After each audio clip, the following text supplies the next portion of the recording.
Allah'ın adı. Tunar, Hüseyin kardeşleri. Maşallah Tınarlar böyle oturubdu. Trimon var.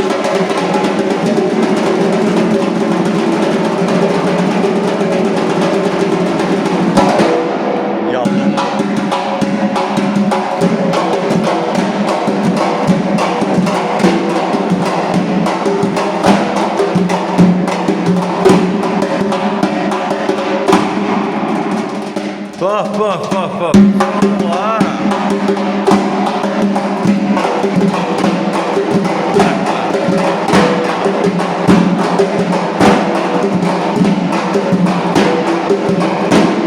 Buyur.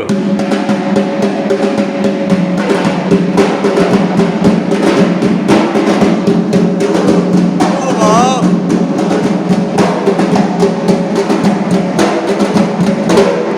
Şapala.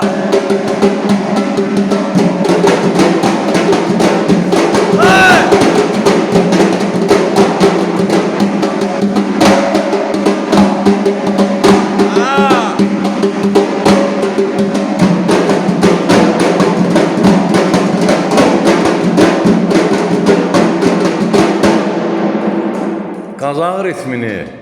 Badam, dah badam.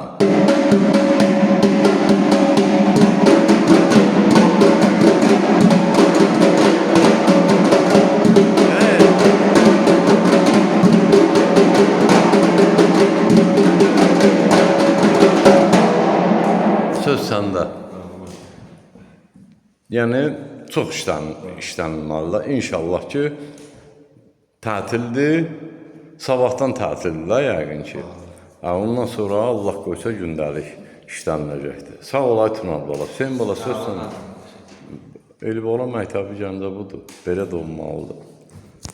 Elvan müəllimi yaşayış yeri Gəncə şəhəri iş yerimizdə Əmiyolçular Mədəniyyət Sarayının qapısı.